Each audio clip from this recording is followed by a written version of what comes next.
Hey, what's up, producers? Joshua Casper here with Plugin Boutique, and this is an in-depth look into Motion Harmonic from Excite Audio. My plan is to go through literally every parameter inside of the plugin and hopefully give you a full understanding of what this plugin is capable of. I've already done a number of other video tutorials, some on how to do specific things, others on a more general overview. If that's what you're looking for, I'm going to leave links to everything or links to the playlist in the video description. Also, if you're looking to see something specific about the plugin, I'm going to try to hit each one of the sections in chunks. The very nature of the plugin means I need to bounce around a lot, but I will leave chapters in the video description as well if you want to jump to a specific point. That being said, this is the track we're going to be using for demonstration purposes.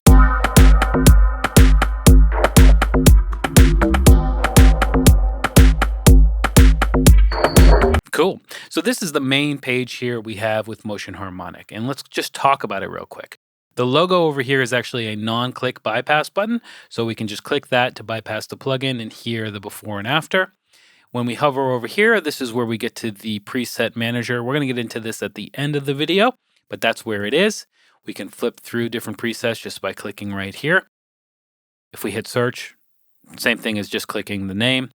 We can also save a preset right here, and this is the tooltips. If I turn that on and then hover over something, it will give me a quick idea about whatever that parameter is. So I'm going to turn those off. Right here is where you can enter your serial number once you have it, and we have play on the timeline. Again, we're going to get into that in a little bit. There's also a quick shortcut section here, which we can hide or display.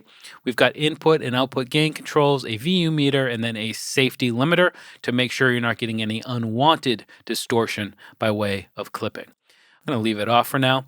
And then we have my mouse here in the middle of this blob, and we've got 6 macro sliders with 6 macro nodes, and that's where we're going to add our effects in a little bit.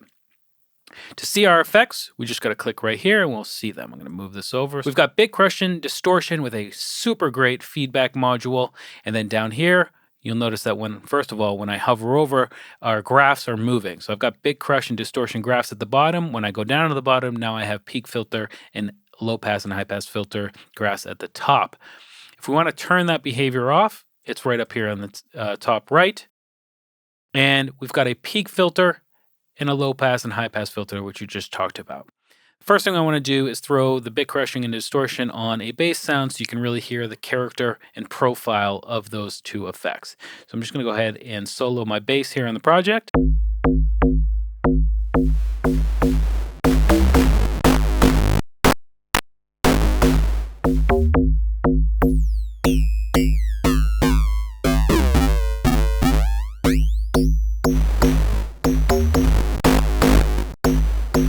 So you can see there, really great bit crushing algorithms.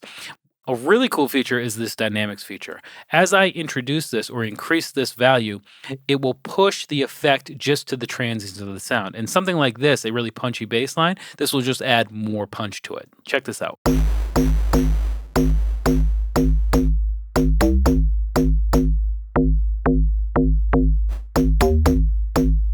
So we're going to get like a metallic-y transient added to our bass line just by using that dynamics control. Very powerful feature. We also have a just standard dry wet mix here for just the bit crushing as well. You might have noticed by now that as I tweak these parameters, the blob is actually updating as well. Very cool to look at and visual representation of what's happening. Any one of the effects or even the filters can be bypassed by clicking the radio knob next to it. And the bit crushing and distortion have a low pass and high pass filter on top of the low pass and high pass down here at the bottom.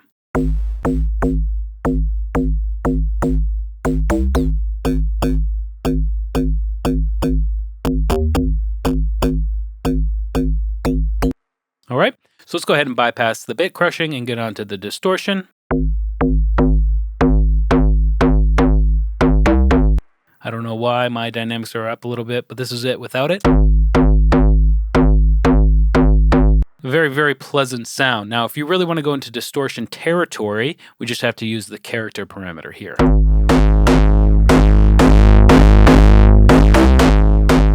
It gets pretty gnarly. And the same thing as before, we've got a dynamics control, which will just push it towards the transient of the sound.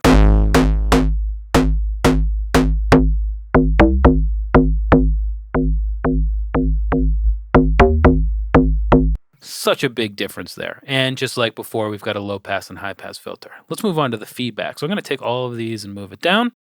Oh, before we do that, we've got a tone control. So if I pull up the character and the drive, pull down the dynamics.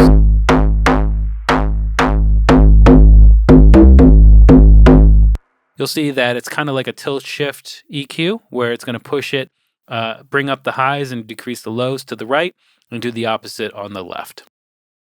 Let's move on to the feedback, and I'm going to use the percussion loop for this.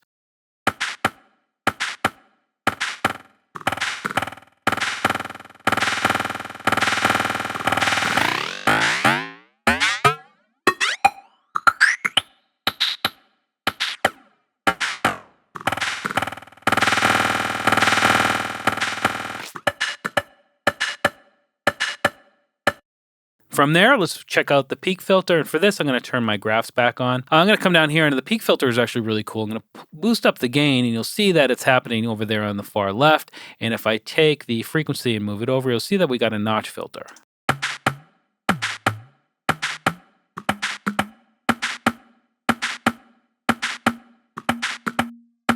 Watch what happens as I increase the number parameter.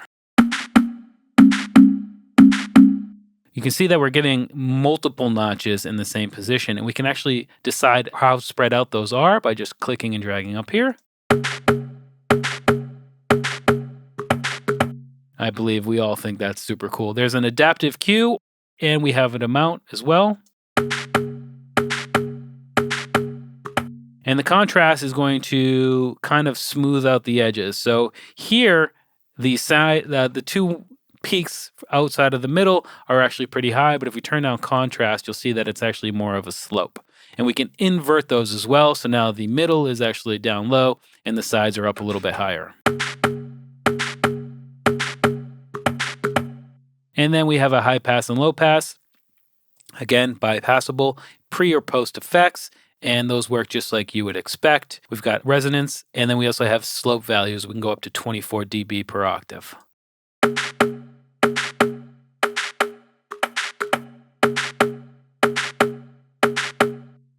Very, very cool effects. So let's come back out and talk about sort of what the heart of motion is. I'm going to turn that back off, those graphs. I'm going to turn on the bit crushing and the distortion. Now, the general purpose of motion harmonic is allowing you to perform your effects. So to do that, we need to add some of our effects to some of the macro sliders. To do that, all we need to do is hover over any one of the parameters. And when I do that, we've got the four-way arrows here. Just click, drag, and drop. And then we can adjust the minimum and maximum values. And if I click out of there, you'll see that my mouse position at the moment is really attracting the position of that macro slider. So I'm actually going to pull down the dynamics. All right, and now we can add bit depth to that same parameter, and that's what makes it a macro parameter. Now we have two effects on that one slider.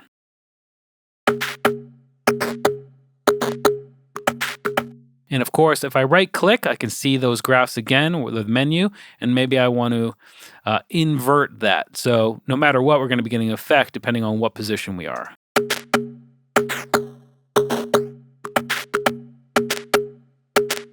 That's the very basics of what motion harmonic is. Now, obviously, we want to take something like distortion and put it over there, and then now we're starting to cook with power here.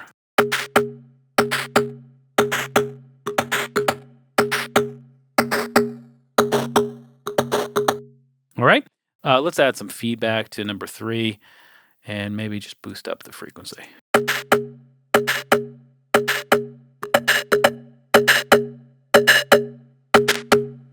going to pull down the frequency, actually.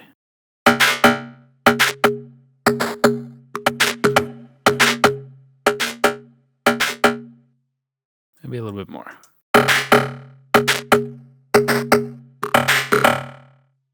Very cool. So that's the general idea here. Now, a couple of notes. One, you can have pretty much any number of parameters on any one of the macro nodes, but any one parameter can only be on one macro node at a time. Cool. And pretty much everything over here on the right is mappable to the different macro nodes. Anything that has that sort of icon with the 2 arrows is mappable. So we can easily add maybe a filter over here to number 4, and then we can control the min and max value of that as well. And again, right click to see.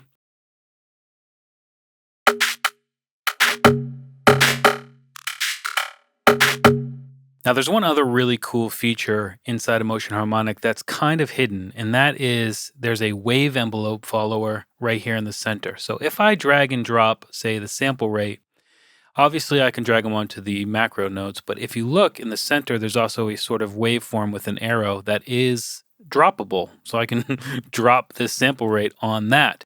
When I do that, I now have some controls over the gain, the attack, the release, and the threshold of essentially the envelope follower. So let's see what that sounds like. So you can see that as my kick happens, I'm getting sample rate reduction. And as the kick slowly fades out, the sample rate reduction is fading out along with it. Let's actually try this on that percussion loop as well.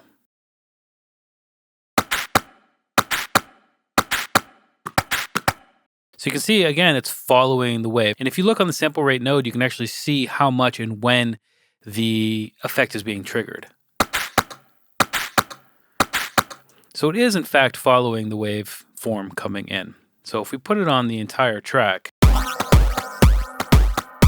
and if I right click, I can bring up that menu again, and perhaps I want to bring my threshold down a little bit.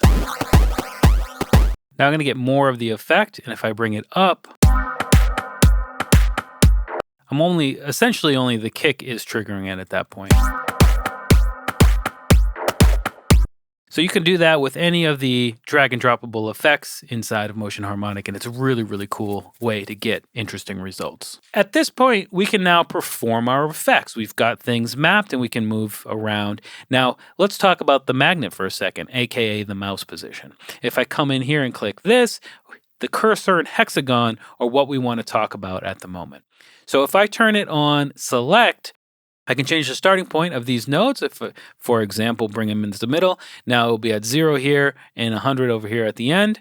And then I can go back to attract or repel. So if I attract, when the node is in the sphere of influence, that is the large circle around my magnet pointer, the nodes will be attracted to the magnet. You can see here, that's pretty standard. If I go to repel, they'll want to stay away. So once they're inside or cross the threshold of that sphere of influence, they will be repelled from my magnet. And as soon as I get out, they'll all go back to their starting position.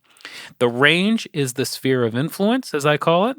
So here we're just lots of influence. The attract, here we go. Again, we can pull that down and be a little more manageable for this. Strength is how strong of an influence it has. So if it's at 100%, you can see that it's going to just stick with my mouse position when it's right over it. Now, obviously, if I'm over this one, the other ones, namely number 2 here, are going to be a little bit different. And that's really where you start to get some cool results.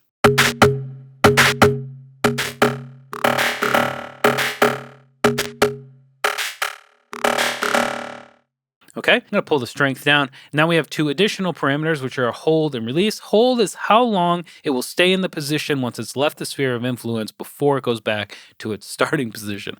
That makes sense. If I pull it up here, let's pull the strength up. Pull it up here. Once it leaves the sphere of influence, that little holding pattern, that is controlled by this. So right now it's 1.44 seconds before it will go back down to its starting position. The release is how long, once it's being it's stopped being held, it goes back to the position. So if I pull this way down and I pull this way down, it's essentially going to zip right back to its starting position once it leaves the sphere of influence. See that? And again, all of these different behaviors are going to give you different effects, especially once all of these nodes have different multi-effects applied to them.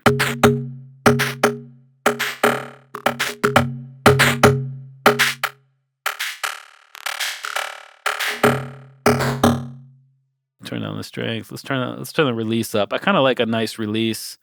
The hold down. That's pretty cool. So now, as I said, we can perform our effects. But let's say we don't want to perform them. We want to actually just draw in a pathway for the magnet to follow in a set amount of time. To do that, we're going to come into the pathway section, and we can come into the shape section. I'm just going to add a line, and we have our pathway toolbar down here. When I'm on the magnet, it's going to act like a magnet when I'm over here. If I hit add, you can see that it's grayed out, and now I have a little square there. If I click, you can see that now I've added some lines. You can't click directly back on it, but you can get pretty close. And now if I hit play in the timeline, you'll see that it's moving. So if I turn the strength up and then play, come back to magnet,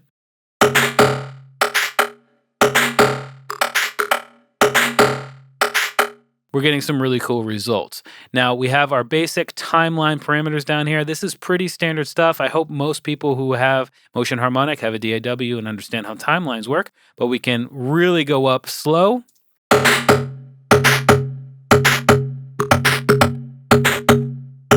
Or we can go really fast.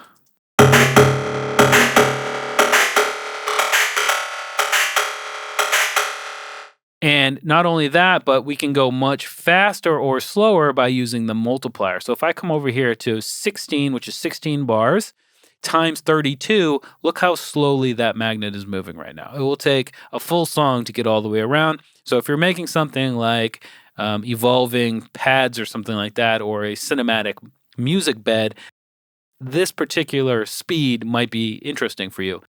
And you can easily come in and get it. Offset will just change the position. So maybe I want to start here instead of at the true beginning. I can do that with the offset parameter. We can turn sync on or off. And then again, we can go with milliseconds and seconds over here. And the multiplier remains the same. The timeline itself can go forward or backward, or ping pong, which just means once it gets to the starting position and the stopping position, it will just reverse direction and do that forever, unless we turn looping off, at which time it will just go back and forth once and then stop. Lots of control over your timeline and over your path making. Now, if I want to come in and manipulate this path, I'm going to stop the timeline. I got to come into the select. And now I can, like, let's say I want to change, I don't know, let's change this one to somewhere over here. And we can really begin to manipulate this. We can also remove any points if we want. And now we have a curve. If I come back into select and hover over in between any 2 points, I can add a curve. Something like this. And we can also click right here to reposition the entire thing uniformly, or actually change the entire size of the entire thing by clicking over and dragging over the dotted lines.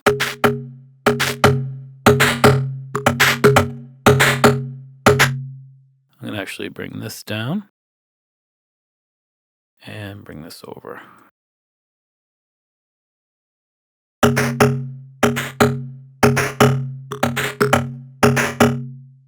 Cool.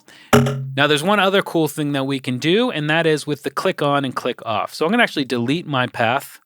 And when I have click off selected and I come in here, it's going to do the exact same thing as constant. But when I click 1, 2, 3, click, it's like the magnet is hidden. So if I, let's say, turn it to repel and have click off on, you'll see that it's being repelled. And if I 1, 2, 3, click, it's going to come back. And then 1, 2, 3, unclick, it's going to go back. And this is the opposite. So right now I'm not clicking and it's off. And if I 1, 2, 3, click, it will turn on. And then I 1, 2, 3, unclick, it will turn off. So if I come in and let's add another just basic shape here. And if I come into select, I can actually choose if this is mouse click on or off right here. And when I do that, the line will turn dotted. And if I have it on and I play the timeline, you'll see that the magnet is on for all of the solid lines and off for the dotted one. So you're going to get some really cool results. So if I turn this all like this,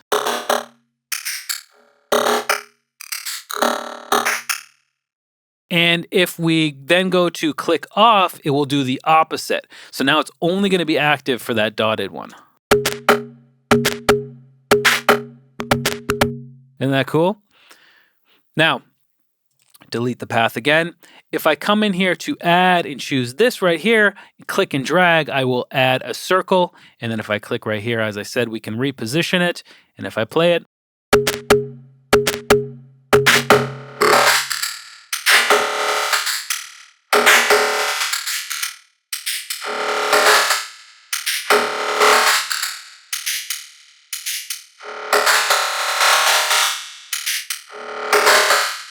it's such a cool effect. Now, as I said, motion harmonic is all about you performing your effects. So instead of drawing shapes or paths, we can actually record our mouse movement. So if I hit record, and then I hit record right here, and then come over here, I can make any sort of shape that I want for as long as I want, and then hit stop. And if I hit play in the timeline now, it's going to follow it.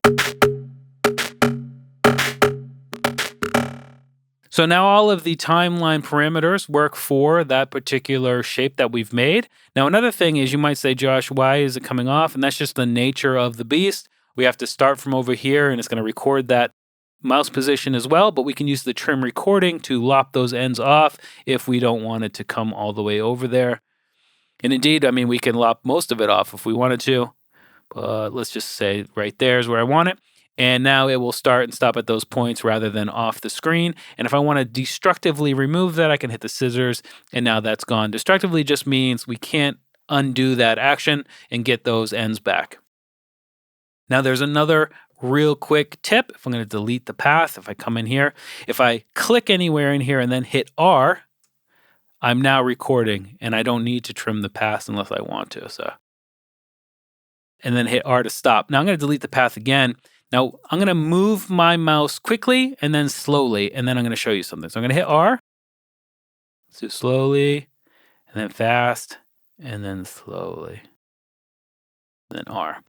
Now, if I hit play, it's going to move uniformly around the path, whatever the timeline is. So it's going to go over the bar through that whole pathway. Sounds pretty crazy. But if I hit recorded, watch what happens.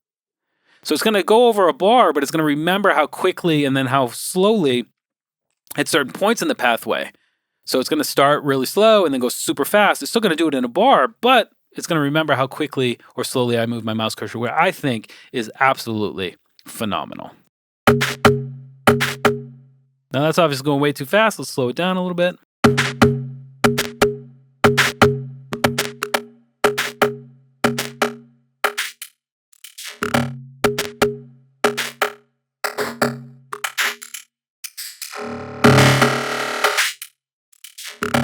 Now, there's something else I want to show you. I'm going to delete the path. I'm going to come into draw, and I'm just going to draw another shape.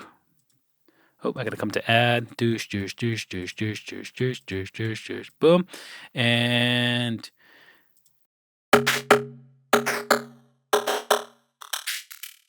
remember, when I recorded my mouse movement and I changed it to recorded, it will remember how quickly or slowly I was moving my mouse at the time, at whatever point on the path. We can also do that inside of the timeline as well. This is editable. So if I pull this down and then pull this up, it will start slow and then get fast. So towards the top is fast and towards the bottom is slow.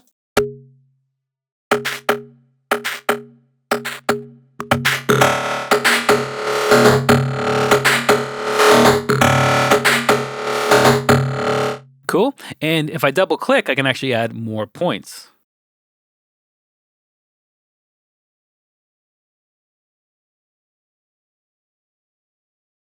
And if they're like this, it's essentially a stop, and you'll see it stop right there.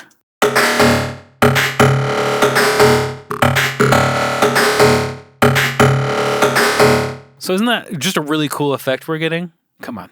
It's super cool. And that's the basics of all of the parameters in motion harmonic. There's one last thing that I want to touch on, which is, first of all, the shortcuts down here are available, and when we are using mouse click on or off, those are also available here. And just gonna go ahead and delete everything. Those are there. I'm gonna remove those or hide those. Now inside of the preset manager, if I come into all, you'll notice that some have path and cursor with a squiggly, and some have effects and mapping with no path and cursor. Now this is pretty cool. So right now I've got my effects here, and I like the way it sounds when I move my mouse around, but I want a pathway and I don't want to make my own. I can come into, say, Simple Pass, and if I look at this, effects and mappings are empty. So if I load this, it's going to keep all of my effects and mappings, but add a path for me.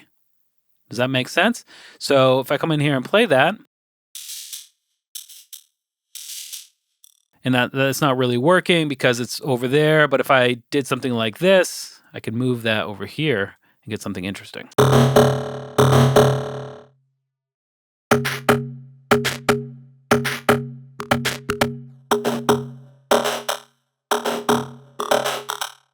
But let's just say that pathway isn't working. I can come in here and just flip through them, and it will keep all my effects the same, and we'll just see what pathway works the best.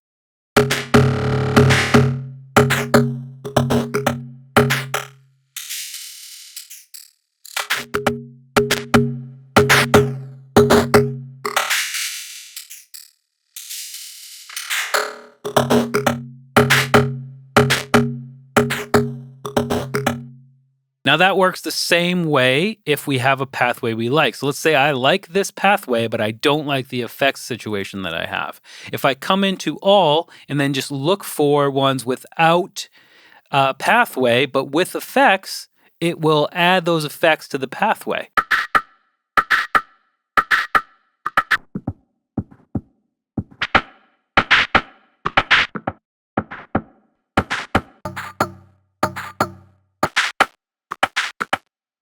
And then transversely, if we come into one that has both, it will just be a completely new preset. We can favorite anything that we want, and we can filter to the favorites down here. We can also filter to just presets with paths and cursor or just effects. And you can see here we've got a lot more. If it doesn't have an effects mapping, it won't be shown. And if we do both, now we'll only see full presets that completely transform the plugin no matter what we do. All right, so there you go. That's an in-depth look into every parameter inside of Motion Harmonic. I hope I didn't forget one. If I did, leave it in the comments, and I will make sure to get back to you either down there in a written response, or perhaps it will warrant a full video. As usual, I'm Joshua Casper. I hope you learned something, and I'll see you in the next video.